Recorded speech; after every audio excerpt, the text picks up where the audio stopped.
Hi friends, welcome sanjeevi டெக்ஸ். நம்ம singer tailoring கிளாஸஸில் இன்றைக்கி நம்ம பார்க்க போகிறது ஒரு சாக்ஸ் அல்லது ஃபேண்ட்டுக்கு எலாஸ்டிக் வச்ச சாக்ஸோட ஃபேண்ட்டுக்கு ஸ்ட்ரெயிட் ஜிப் என்ன மாதிரி போடலாம் அப்படிங்கிறது தான். இந்த ஜிப் 4 டைப்ஸில் போடலாம். நான் ஃபஸ்ட்டு மெத்தட் சொல்லித்தரேன் பாருங்கள். பாக்கெட் அண்ட் பீஸ் சாம்பிள் ஜிப்பும் உங்களுக்கு தந்திருக்காங்க. இந்த பாக்கெட்டை வந்து போடலான்னு இதுக்கு வந்து நான் கிளாஸ் ஜிப்புக்கு யூஸ் பண்ண அதே சிங்கர் குதிரை யூஸ் பண்ணிக்கலாம். ப்ரெஷர் ஃபுட் வந்து 363 நம்பர் அந்த குதிரை வந்து யூஸ் பண்ணிக்கலாம். நம்ம ஜிப்போட அகலம் எந்த மாதிரி வேணுமோ அந்த மாதிரி தான் நம்ம வந்து ப்ரெஷர் ஃபுட் யூஸ் பண்ண முடியும். எனக்கு வந்து இந்த ஃபுட் கரெக்டாக இருக்கும், அதனால் இந்த பாக்கெட்டுக்கு இந்த ஃபுட் யூஸ் பண்ணலாம். ஃபஸ்ட்டு வந்து ஜிப்பு எவ்வளோ நீளம் இருக்குது அப்படின்னு அளந்துக்கலாம். ஏன்னா ஜிப்பு நம்ம எவ்வளோ ஸ்ட்ரெயிட்டில் எத்தனை இன்ச் வைக்க சொல்லியிருக்காங்களோ அதான் வைக்கணும். அதனால் நமக்கு வந்து 7 இன்ச் இருக்குது. இது எனக்கு 5 வைக்க சொல்லியிருக்காங்க ஜிப்பு. ஸோ நான் வந்து ஒரே ஒரு ஜிப்பு மட்டும் நான் அளந்து பார்த்துக்கிறேன். ஏன்னா மேலே கீழே எவ்வளோ விடணும் அப்படிங்கிறதுக்காக ஒரே ஒரு ஜிப் மட்டும் அளந்துக்கிறேன். மேக்ஸிமம் ஒரு கட்டுனா 100 ஜிப்பு இருந்துச்சுன்னா எல்லா ஜிப்பும் ஒரே மாதிரி தான் இருக்கும். நான் சாம்பிளுக்காக ஒன்று அளந்து பார்த்துக்கிட்டேன். இப்போ வந்து பீஸில் அதை எப்படி டச் பண்ணுறதுன்னு பார்க்கலாம்.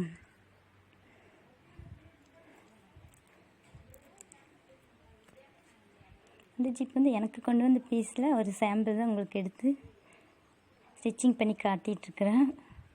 வீட்டில் இருக்கிற லேடிஸு இதெல்லாம் தைக்கலாம் கண்டிப்பாக. கம்பெனிஸ் நிறைய ஆஃபர்ஸ் இந்த மாதிரி ஜிப்புக்கு வருது.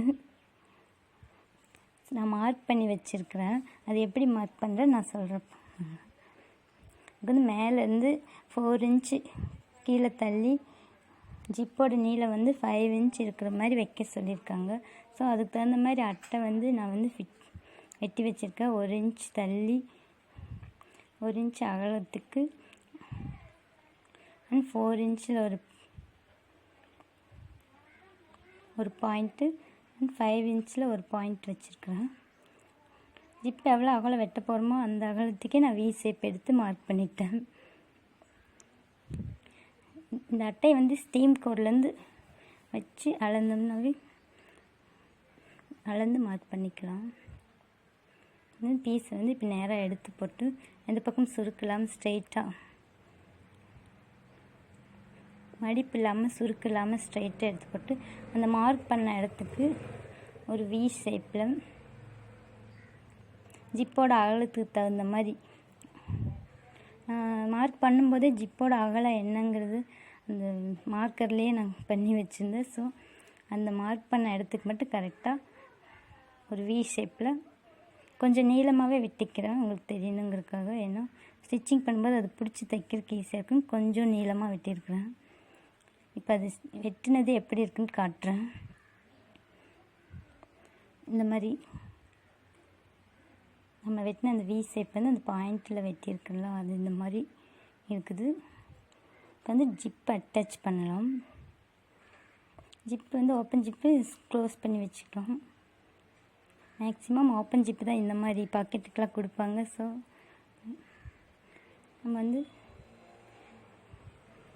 நம்ம அளந்து வச்சோம்ல ஜிப்பு ப்ளஸ் மேலேருந்து 1 இன்ச் அளவு கீழே தள்ளி வச்சுட்டு நம்ம அந்த ஃபஸ்ட்டு வி ஷேப்பை கரெக்டாக பாயிண்டில் வச்சு பீக்கடிச்சிக்கலாம்.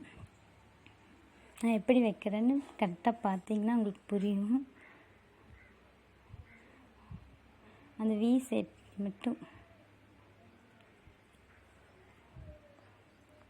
வி ஷேப்பை ஒரு சைடு வி ஷேப் மட்டும் ஜிப்புலேருந்து 1 இன்ச்சு கீழே தள்ளி வச்சுருக்கோம். அந்த வி ஷேப் பாயிண்ட் வரைக்கும் கரெக்டாக, முன்னாடி ரொம்ப தள்ளி வைக்காமல் கரெக்டாக பாயிண்டில் வச்சுருக்கேன். பாருங்கள், இந்த மாதிரி செகண்ட் வந்து சுருக்கு இல்லாமல் கையில் பிடிச்சிட்டு நெக்ஸ்ட்டு ஆப்போசிட் சைடை வெட்டி வச்சுருக்கிறத அதே மாதிரியே சின்னதாக ஒரு ஸ்டிச்சிங் போட்டுக்கலாம். பாயிண்ட் வரைக்கும் இந்த மாதிரி போட்டாச்சு. பாருங்கள் சின்னதாக அந்த ஷேப் நான் வெட்டின ஷேப்பை மட்டும்தான் போட்டிருக்கேன். உங்களுக்கு இந்த மாதிரி வந்து இருக்குது. இனி சென்டரில் வெட்டலாம். நான் ஃபஸ்ட்டே ஏன் சென்டரில் வெட்டலைன்னா, ஃபஸ்ட்டே சென்டரில் வெட்டிட்டோம்னா உங்களுக்கு இழுவை வரும், ரெண்டாவது பாயிண்ட் மாறிடும். ஸோ செகண்ட் விட்டுறேன். அது அழுங்க அப்படியே திருப்பி போட்டு அந்த பாயிண்ட்டு தெரியும் உங்களுக்கு. நீங்கள் வெட்டின பாயிண்ட் கண்டிப்பாக தெரியும். அந்த இடத்துல வச்சு ஸ்ட்ரெயிட்டாக ஸ்டிச்சிங் போட்டுக்கலாம். நீங்கள் பாயிண்ட் ரெண்டே உங்கள் விரலால் அழுத்துனீங்கனாவே ஸ்ட்ரெயிட்டாக நேராக தெரியும். ஸோ உங்களுக்கு தெரியுது பாருங்கள், எந்த பக்கமும் சுருக்கு இல்லாமல் கரெக்டாக தெரியுது. ஸோ நம்ம அந்த பாயிண்ட் வரைக்கும் ஸ்ட்ரெயிட்டாக ஒரு தையல் போடலாம். ஒன் சைடு போட்டாச்சு பாருங்கள், இந்த மாதிரி இருக்குது. இப்போ நெக்ஸ்ட் சைடு அதே மாதிரி திருப்பி அதோட ஆப்போசிட் சைடு அதே பாயிண்டில் அந்த வி ஷேப் எடுத்த இடத்துலேருந்து ஆப்போசிட் சைடு அதே மாதிரி வி எடுத்தோம் இல்லையா, அந்த இடம் வரைக்கும் உங்கள் விரலால் பிடிச்சிட்டிங்கனாவே அந்த ஸ்ட்ரெயிட்டு கோடு வந்து தானாகவே எந்த சுருக்கும் இல்லாமல் வரும். ஸோ ஸ்ட்ரெயிட்டாக போட்டுக்கணும்.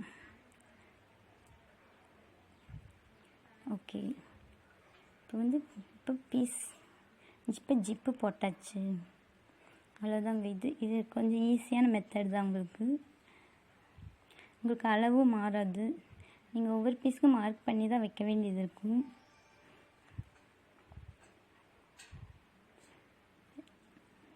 ரெண்டு சைடும் பாக்கெட் போடுறதுனால வந்து செகண்ட் மேலே வந்து குதிரை எடை தையல் போடுறதுனால நான் வந்து ப்ரெஷர் ஃபுட் மாற்றிருக்கிறேன். ஊசி எடை போட சொன்னாங்கன்னா நீங்கள் அதே ஃபுட் யூஸ் பண்ணலாம். குதிரை எடை அந்த எடை வந்து கொஞ்சம் தள்ளி போட சொன்னதுனால இந்த ஃபுட் யூஸ் பண்ணி 1/4 இன்ச் தள்ளி ஒரு தையல். பிளாக் கலர் த்ரெட்டு வந்து நான் யூஸ் பண்ணியிருக்கிறேன். அது ஏன்னா உங்களுக்கு சேம் கலர் போட்டால் உங்கள் வீடியோவுக்கு தெரியாது, அதனால் நான் வந்து பிளாக் கலர் போட்டிருக்கிறேன், உங்களுக்கு நல்லா தெரியணும் அப்படிங்கிறதுக்காக. ஸோ ஃபர்ஸ்ட் சைடு இப்போது பாக்ஸ் போட்டாச்சு, ஜிப்போட மேல் ஜிப் போட்டாச்சு. இப்போ பாக்கெட் அட்டாச் பண்ணலாம். உங்களுக்கு ஹாஃப் சர்க்கிள் பாக்கெட் வந்து கொடுத்துருக்குறாங்க. ஒவ்வொரு டிசைனில் பாக்கெட் வரும். அவங்க என்ன டிசைனில் கொடுத்துருந்தாலும் நம்ம அந்த ஸ்டீம் கோடில் வச்சு ஜிப்புக்கு மேலே கொஞ்சம் தள்ளி வச்சு ஸ்டீம் கோடில் ஸ்ட்ரைட்டாக அடிச்சுக்கலாம். ஹாஃப் சர்க்கிளை அப்படியே ரவுண்ட் பண்ணிடலாம். ரவுண்ட் பண்ணி போட்டோம்னா பாக்கெட்.